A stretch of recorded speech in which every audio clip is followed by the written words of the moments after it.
hidup dalam kasih setiamu. Roh Kudus mengalirlah jamah setiap hati, penuhi dengan urapan yang baru. Terangi hati kami, hangatkan jiwa yang letih, hidup dalam kasih setiamu.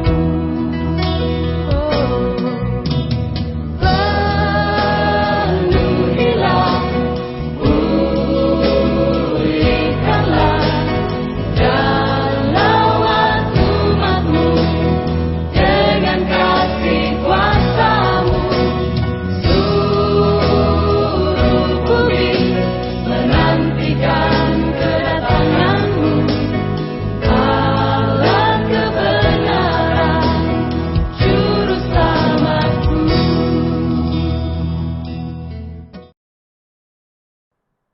Shalom, selamat beribadah di dalam ibadah online SLB Pohon Batu. Salam damai dalam nama Yesus Kristus Tuhan dan Juru Selamat kita. Mari saya ajak kita untuk mempersiapkan hati kita untuk ibadah pada kali ini. Saya akan membawa kita di dalam suara kedengaran. Bapa kami di surga, Bapa yang kami kenal di dalam nama anak-Mu, Yesus Kristus Tuhan dan Juru Selamat. Dimanapun kami berada saat ini Tuhan, kami tahu Bapa, Engkau ada bersama dengan kami. Bila mana 2 atau 3 orang berkumpul di dalam nama-Mu Tuhan, Engkau ada bersama. Dan kami percaya, meskipun kami berbeza di dalam tempat kami berada saat ini, kami dipersatukan oleh satu roh, yaitu Roh Kudus, Roh-Mu ya Tuhan. Bapa yang di surga, ini kami saat ini, kami mempersiapkan hati, tubuh, dan roh kami untuk bersama dalam ibadah online pada hari ini Bapa. Ini kami Tuhan, dan kami mohon pengampunan atas segala perkara pelanggaran yang sudah kami lakukan, segala hal yang tidak berkenan di hadapan-Mu. Bapa, kami mohon pengampunan ya Tuhan Bapa, agar kami tidak terhalang untuk dapat datang kepada Engkau. Bapa, kami berdoa ya Tuhan, bagi yang di dalam kelemahan saat ini, baiknya secara jasmani, baik juga secara rohaninya. Bapa, kami mohon lewatan daripada Tuhan. Biarlah yang dalam kesakitan, lemah tubuh saat ini, kami angkat dalam tangan Tuhan, dan Tuhan memberikan kesembuhan kepada mereka. Baik di dalam pembaringan Tuhan, tangan-Mu tidak pendek untuk menjamah dan memberikan kesembuhan dan pertolongan-Mu. Baik yang di dalam kedukaan saat ini Tuhan, penghiburan daripada Roh Kudus itu ada. Kami percaya Tuhan juga memberikan kekuatan bagi siapapun yang di dalam kelemahan saat ini ya Bapa. Terima kasih ya Tuhan, karena dalam nama Yesus Kristus Tuhan dan Juru Selamat itulah, maka kami dapat bernaung di dalam kasih anugerah-Nya. Meskipun di luar saat ini segala hal sedang terjadi, wabak sedang terjadi, kami tetap percaya Tuhan tidak pernah meninggalkan kami. Gembala yang setia menuntun kami. Bapa, dengan itu juga kami berdoa, kami mohon belas kasihan daripada-Mu ya Tuhan, agar wabak yang sedang berleluasa diberhentikan di dalam nama Tuhan Yesus. Tuhan, Engkau lihat setiap daerah-daerah yang saat ini ya Bapa, yang menghadapi wabak ini ya Bapa. Kami mohon belas kasihan daripada-Mu Tuhan, untuk menghentikan wabak ini ya Bapa. Kami sepakat mohon ya Bapa daripada Engkau, karena hanya Engkau saja yang mampu melakukan semuanya ini. Kami mohon belas kasihan daripada-Mu. Mampukan juga para frontliners kami yang bertugas lumus di dalam menangani wabak ini. Kami doakan mereka diberikan pelindungan, terkhusus dari wabah ini, dimampukan untuk menggalas tanggung jawab berat ini ya Bapa. Kami doakan penghiburan bagi keluarga mereka yang saat ini terasing daripada para frontliners ini. Tuhan, kami mendoakan mereka, damai sejahtera Tuhan menyertai dan menaungi mereka. Siapapun mereka, tidak kira latar belakang mereka, kami doakan memberkati mereka. Damai sejahtera Tuhan menyertai mereka. Bagi kami, keluarga-keluarga juga ya Tuhan Bapa. Bapa, Engkaulah tempat naungan kami. Engkaulah tempat di mana kami beroleh kekuatan.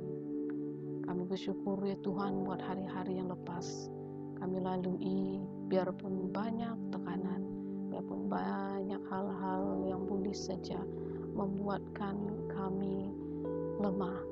Tetapi Tuhan, firman-Mu mengajar kami untuk senantiasa memandang, mata kami harus kami fokus kepada Engkau.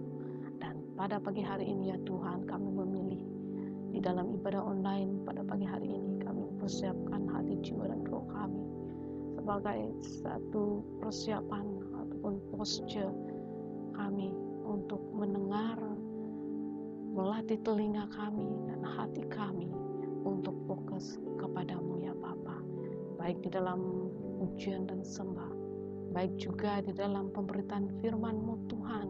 Ini kami belajar untuk diam, agar kami dapat mendengar dengan baik, menerimanya, dan sekaligus meresponi firman Tuhan. Karena yang menyenangkan hati Tuhan bukan saja mendengar, tetapi juga pelaku firman-Mu ya Bapa.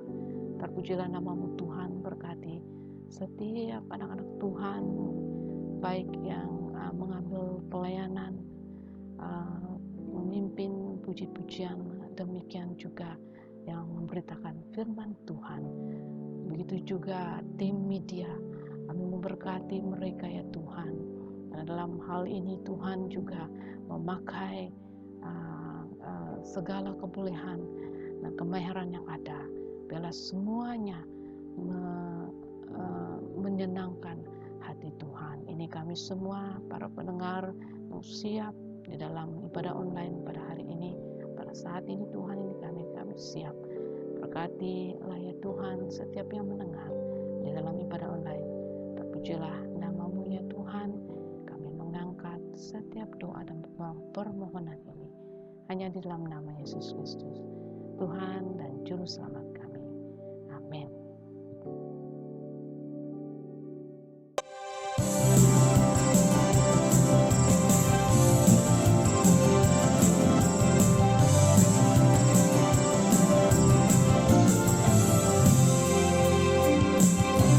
Tuhanlah kekuatan dan mazmurku, Dia gunung batu dan keselamatanku. Hanya padamu hatiku percaya, Kaulah menara dan kota perlindungan. Ku mau selalu bersyukur sebab cinta-Mu padaku takkan pernah berubah. Hatiku percaya, walau bumi bergoncang, gunung-gunung beranjak, namun kasih setiamu tak pergi dariku.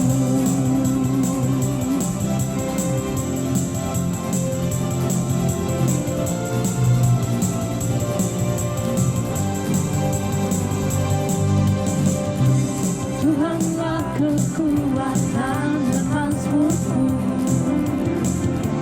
Dia gunung batu dan keselamatanku. Hanya padamu hatiku percaya, Kaulah menara dan kota perlindungan. Ku mau selalu bersyukur sebab cinta-Mu padaku takkan pernah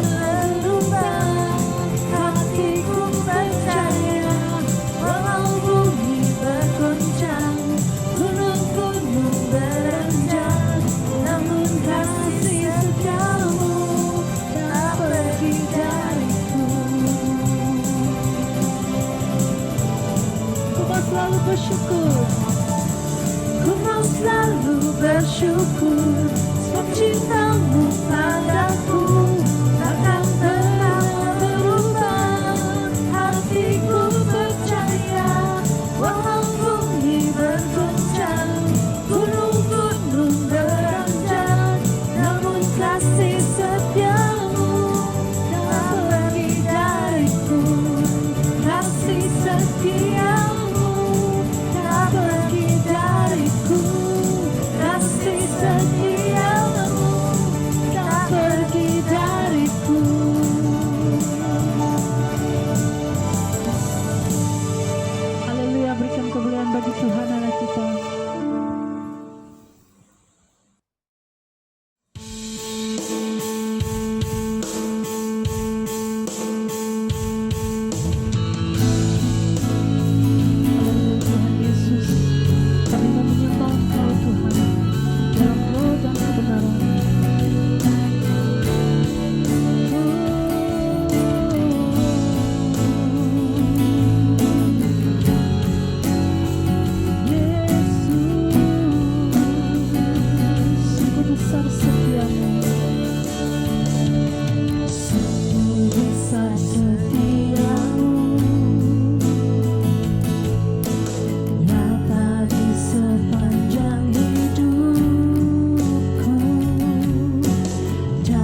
lagu ini untuk kita mempersiapkan diri kita.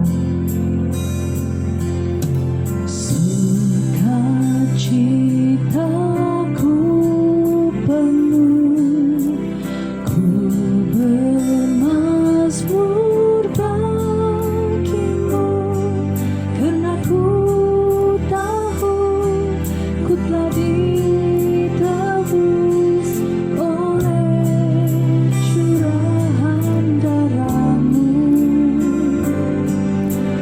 Ku menari bagimu, ku memuji namamu, karena ku tahu ku berkemenangan oleh curahan darahmu.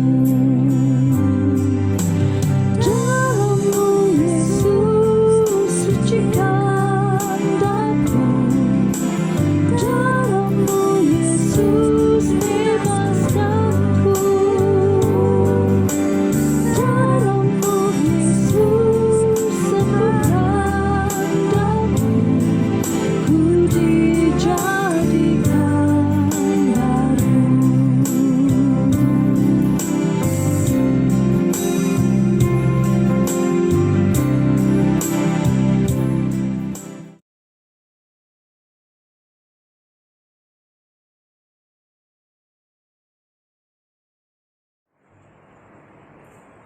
Shalom, selamat pagi, salam damai di dalam kasih Yesus Kristus.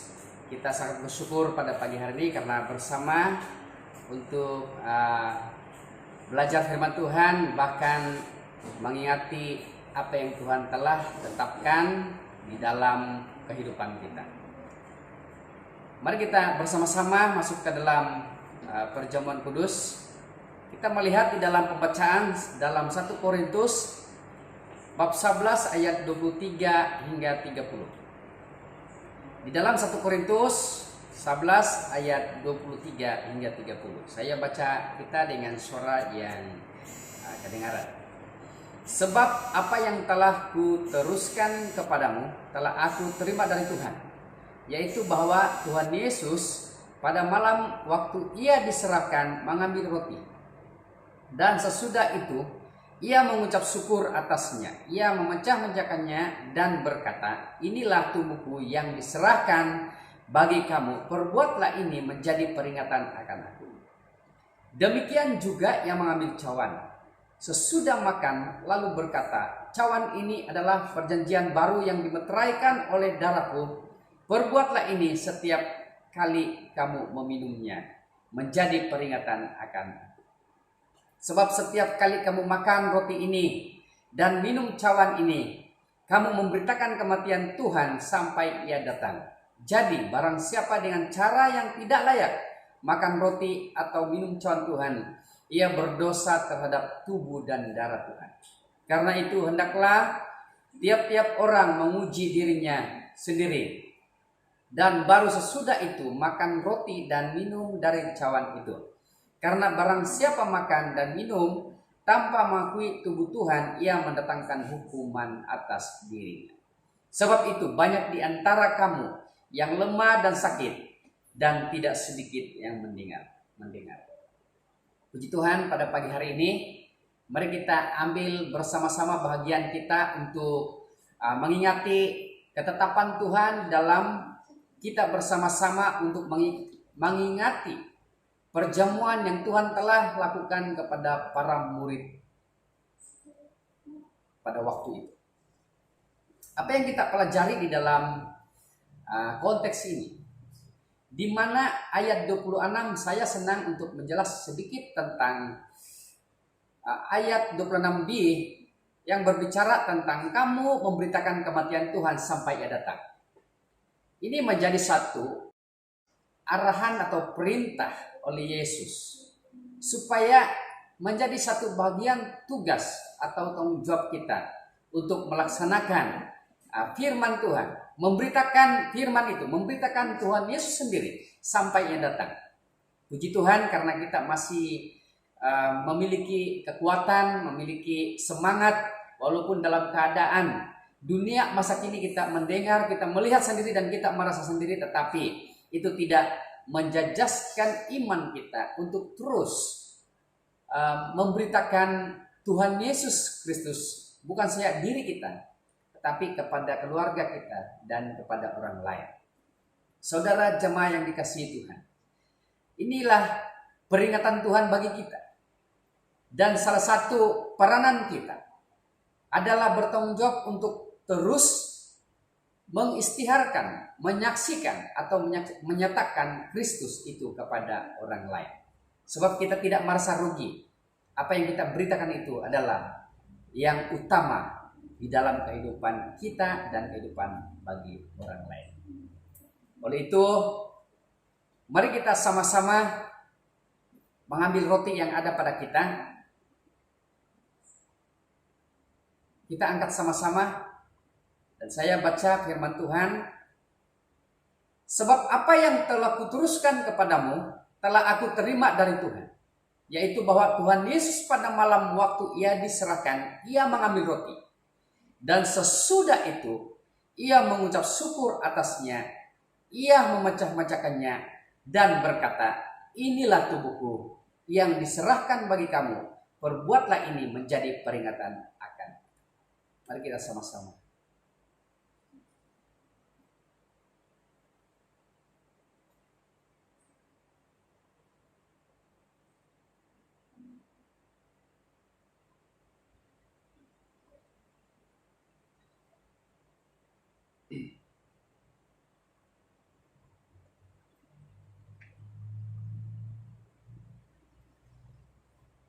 Mari kita sama-sama mengambil cawan yang ada di tangan kita. Kita angkat sama-sama. Demikian juga ia mengambil cawan sesudah makan lalu berkata, cawan ini adalah perjanjian baru yang dimeteraikan oleh darahku.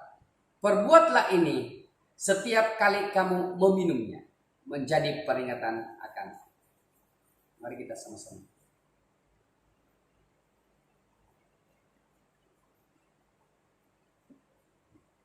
Bapak Surgawi, Bapak yang kami kenal dalam anak-Mu Yesus Kristus, kami bersyukur di mana kami pada pagi hari ini bersama-sama untuk memperingati ketetapan perjamuan kudus yang Tuhan telah tentukan. Bukan saja pada waktu atau bersama-sama dengan murid-murid ketika itu, tetapi hari ini Tuhan, kami yakin dan percaya Engkau bersama-sama, bahkan mengemudi, bahkan memimpin kami di dalam perjamuan kudus ini. Berkati setiap pribadi, berkati setiap anak-anak Tuhan, supaya bukan saja sekadar kami untuk memperingati dan melaksanakannya, tapi kiranya kami tempatkan, bahkan kami memikirkan, bahkan kami mau supaya Tuhan terus tetap tinggal, bahkan menguasai seluruh kehidupan kami. Terima kasih Bapa. Di dalam nama Tuhan Yesus Kristus kami berdoa. Amin. Kita terus masuk di dalam perkongsian atau pembelajaran kita dengan firman Tuhan yang saya kongsikan, yang saya sampaikan pada pagi hari ini. Harap kita dalam keadaan yang sehat, apapun yang telah kita lakukan selama beberapa hari yang sudah kita lakukan, lalui, kita yakin bahwa Tuhan senantiasa melindungi, Tuhan senantiasa memimpin kita. Pada pagi yang mulia ini saya akan membawa kita dengan satu tema firman Tuhan yang berbicara tentang menjadi gereja kesukaan Tuhan. Sekali lagi, menjadi gereja kesukaan Tuhan. Atau boleh kita katakan Tuhan suka dengan gereja yang seperti apa? Mari kita membaca firman Tuhan yang terdapat di dalam Yeremia bab 9 ayat 23 sampai 24. Beginilah firman Tuhan, janganlah orang bijak bermegah karena kebijaksanaannya. Janganlah orang kuat bermegah karena kekuatannya. Janganlah orang kaya bermegah karena kekayaannya. Tetapi Siapa yang bermegah, biarlah dia bermegah karena hal ini, bahwa dia memahami dan mengenal aku, bahwa akulah Tuhan yang menunjukkan kasih abadi, keadilan, dan pembenaran di bumi. Sesungguhnya hal-hal itulah yang kusukai, demikianlah firman Tuhan. Kita melihat dalam pembacaan kita atau dalam teks yang kita baca sebentar tadi, menunjukkan suatu firman Tuhan yang disampaikan Tuhan kepada Yeremia, di mana Yeremia juga menyatakan itu kepada seluruh bangsa Israel dan terutama kepada bangsa Yehuda kepada ketika itu. Oleh karena Yeremia melihat dan terus mengungkap kepedihan hatinya mengenai keadaan umat atau bangsa Yehuda, karena mereka bermegah dengan keadaan mereka secara manusiawi. Yang kedua, Yeremia membuat satu pernyataan karena umat Yehuda atau bangsa Yehuda menolak untuk mengenal Allah secara benar. Yang ketiga adalah Yeremia menyatakan nubuatan ini hampir 40 tahun dengan penuh tantangan. Dengan tantangan yang bagaimana? Jika kita pikirkan bersama, tantangan itu adalah orang yang mendengar tidak lagi mendengar apa yang dikatakan oleh Nabi Yeremia. Dan mereka menganggap apa yang diberitakan atau disampaikan oleh Yeremia itu adalah bukan dari Tuhan. Dan inilah menjadi tantangan yang utama atau tantangan yang hebat, yang berat terhadap nubuatan yang disampaikan oleh Nabi Yeremia. Yang keempat, Yeremia menyatakan bahwa dia adalah seorang nabi yang disebut menangis atau menderita disebabkan keadaan umat atau bangsa Yehuda yang tidak lagi mengenal Allah, Allah yang hidup, Allah yang benar dalam kehidupan mereka. Dan di mana dia menyampaikan perkataan-perkataan seperti yang di dalam teks yang kita baca sebentar tadi, bahwa dia merasa begitu tertolak. Bukan saja apa yang dia sampaikan, tetapi apa yang Tuhan ingin sampaikan kepada bangsa Yehuda. Dan ini menunjukkan bahwa kenapa Nabi Yeremia disebut nabi yang menangis atau yang menderita, karena walaupun disebut seperti itu, tetapi kita melihat dia punya pengorbanan yang sangat tinggi, dia punya kasih yang sangat tinggi, dia sangat bertanggung jawab di dalam penyampaian atau penyataannya terhadap firman Tuhan terhadap bangsa atau umat Yehuda. Di mana dia juga berkata bahwa dan menambah lagi bahwa seperti kita juga tidak boleh membanggakan pengetahuan-pengetahuan yang duniawi, tetapi biarlah kita berbangga karena Tuhan. Kasih karunia Allah yang memungkinkan kita hidup benar, damai, ada ketentraman, ada kesejahteraan. Bukan saja sekarang, tetapi untuk selama-lamanya. Kita melihat bahwa di mana apa yang disampaikan oleh Yeremia ini adalah memiliki atau mempunyai nilai yang tinggi, yaitu kesungguhannya untuk menyatakan diri. Demikian bagi kita kesungguhan kita untuk menyatakan diri di hadapan Tuhan, walaupun dalam keadaan yang penuh tantangan, dalam keadaan yang penuh kesukaran, tetapi kita melihat bahwa Allah lebih besar daripada tantangan atau cabaran atau ujian yang kita hadapi. Mari kita mengoreksi bersama, apakah kesukaan Tuhan terhadap gerejanya? Bila kita menjadi gereja kesukaan Tuhan, apakah kesukaan Tuhan bagi gerejanya? Yang pertama, kita mempelajari di sini bahwa gereja yang mengenal Tuhan secara benar dalam kehidupannya atau hidup kita. dalam Yohanes 17 ayat 3. Inilah hidup yang kekal, yaitu mereka mengenalmu sebagai satu-satunya Allah yang benar dan mengenal Yesus Kristus yang kau utus.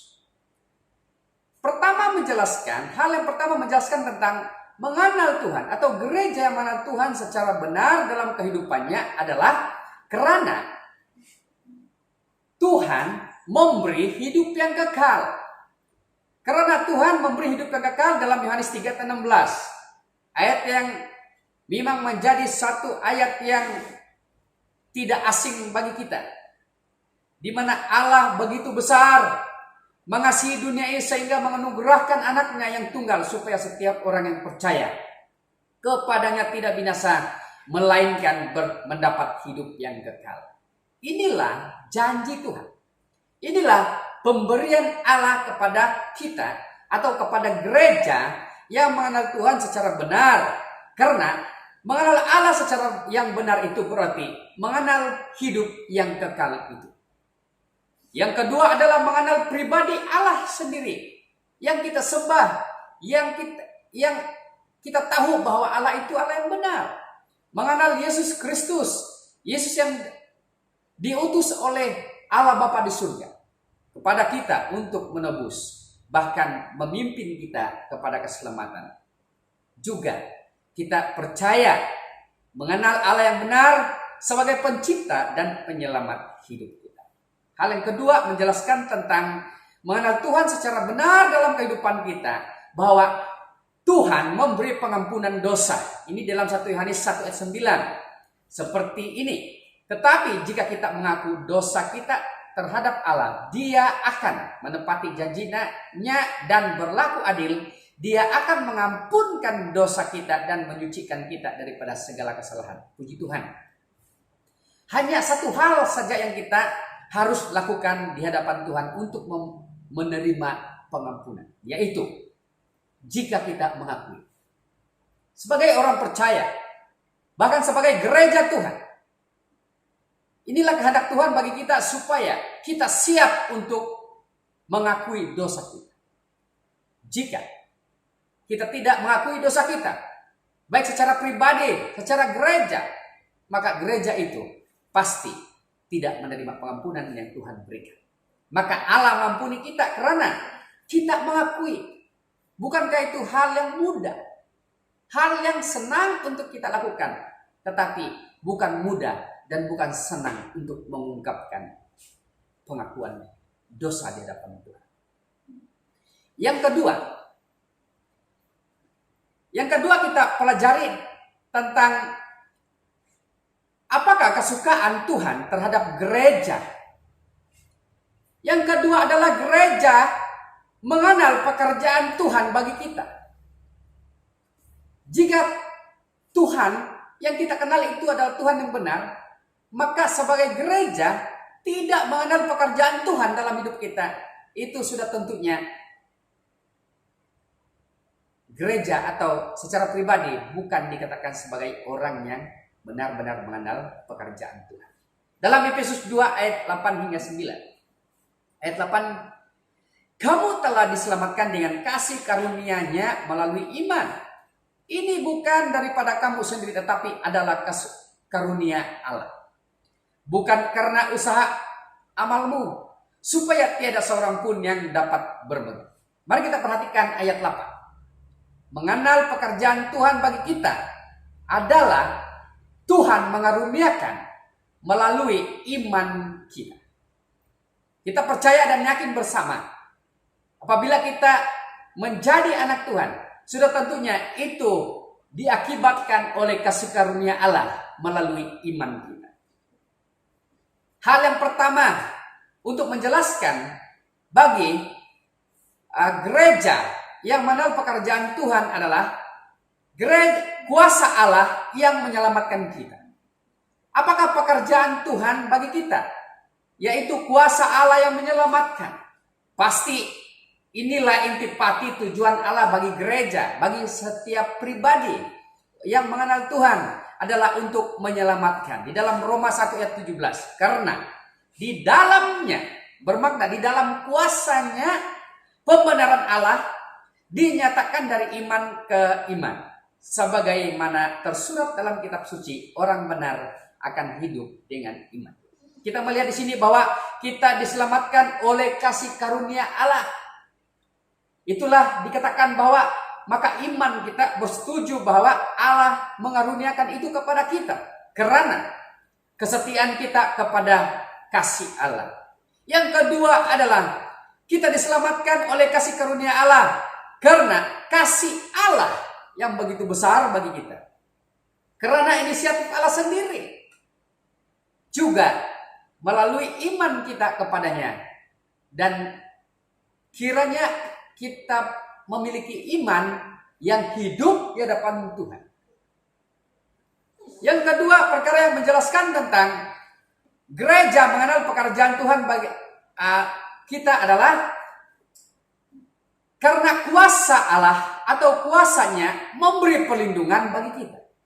Dalam Yoel 3 ayat 16. Tuhan mengombak guru dari Sion dan memperdengarkan suaranya dari Yerusalem.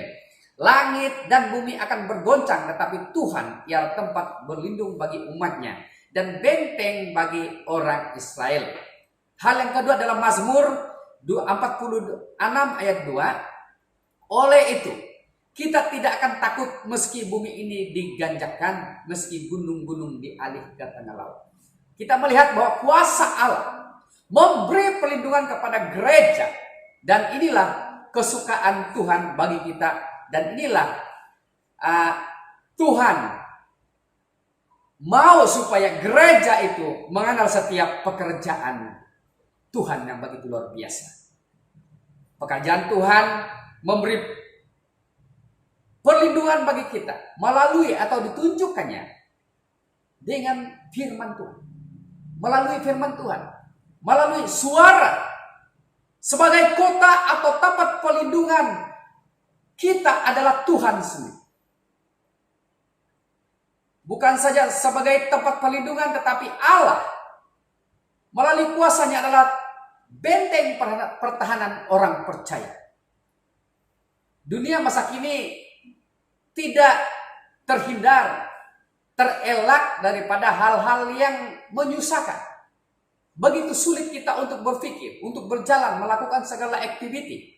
Tetapi di dalam Tuhan, kita percaya bahwa Allah menjadi pertahanan bagi kita. Dan kita tidak takut lagi untuk melakukan. Walaupun secara manusiawi kita berpikir, secara duniawi kita berpikir bahwa tidak ada harapan bagi kita untuk hidup, meneruskan kehidupan seperti dahulu. Tetapi mari kita mengarah diri kita ke hadapan, hati kita ke hadapan, iman kita ke hadapan, supaya Tuhan pasti memimpin kita. Hal yang ketiga kita pelajari. Apakah kesukaan Tuhan bagi gerejanya? Hal yang ketiga adalah gereja yang mengenal keadilan Tuhan kepada dunia. Atau secara pribadi yang mengenal keadilan Tuhan kepada dunia. Dalam pembacaan kita sebentar tadi, bahwa di dalam ayat, di dalam Yeremia berbicara yang telah kita baca seperti tadi, bahwa kita tidak perlu bermegah dalam keadaan kita secara manusia. Tetapi kita bermegah karena keadilan Tuhan. Apakah keadilan Tuhan? Yang terdapat di dalam Yeremia 9 ayat 9. Masakan aku tidak menghukum mereka karena hal-hal ini?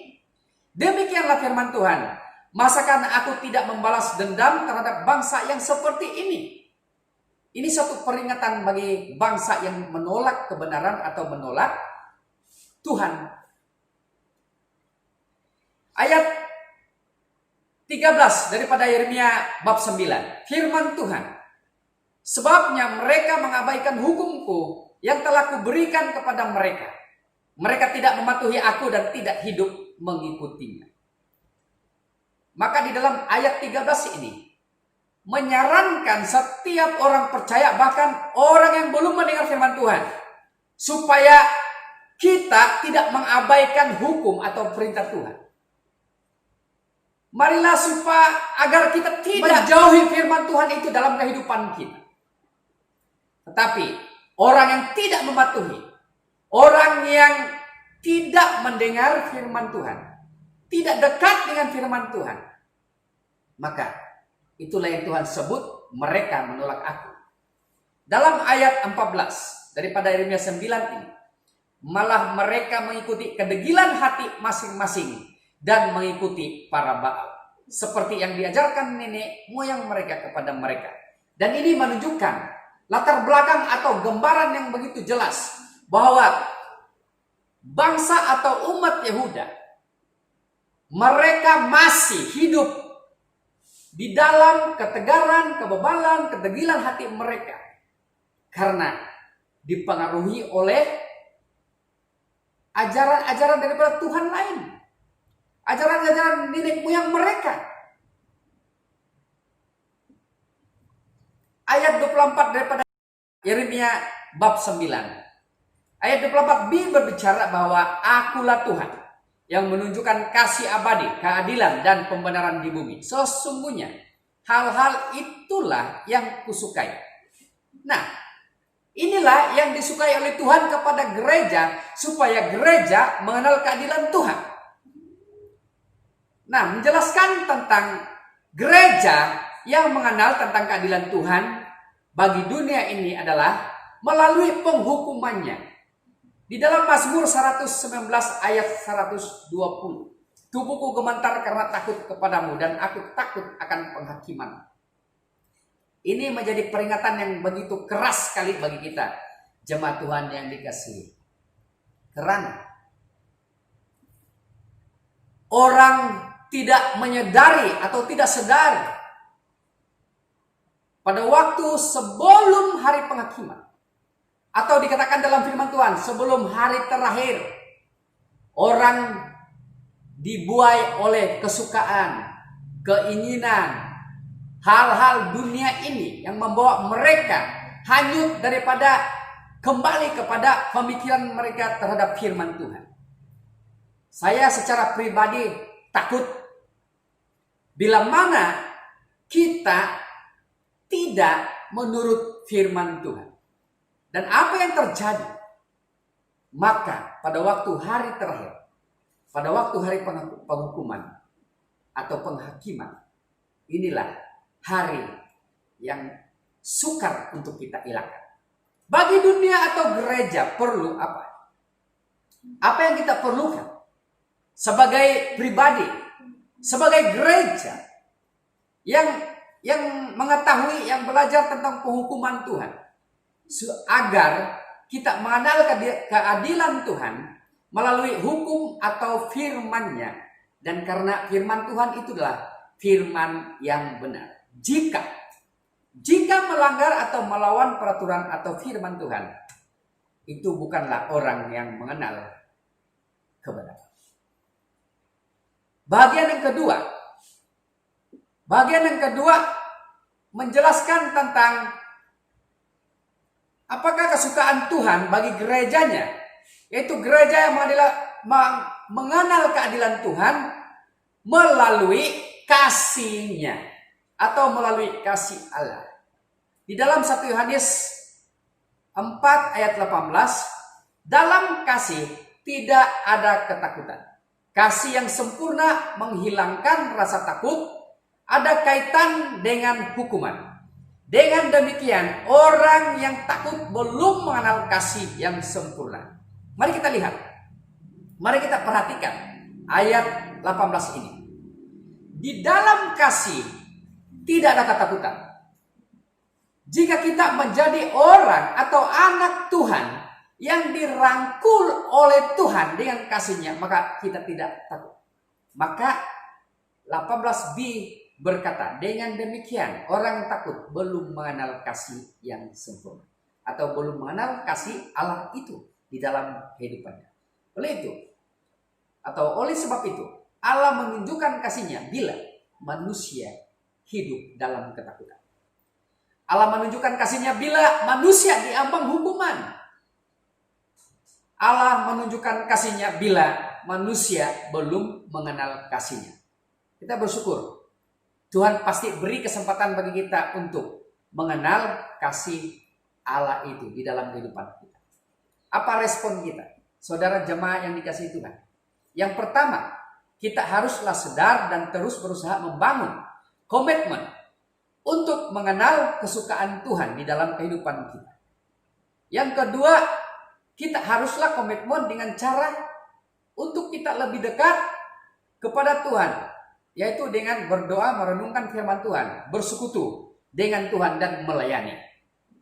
Yang ketiga, respon kita adalah kita haruslah mengalami Tuhan di dalam firman-Nya, dan jangan hanya melalui firman Tuhan kita membaca, kita mendengar sebagai pengetahuan kognitif semata-mata, atau pengetahuan yang diproseskan oleh mental, akal pikir untuk hanya menafsir, mempelajari dan memahami firman Tuhan.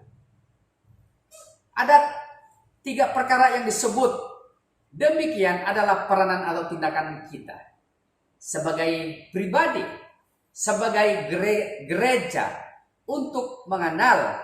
Yang pertama, kita haruslah orang yang percaya secara pribadi, baik hidup dalam bergereja adalah kita haruslah mengenal pribadi Allah yang benar.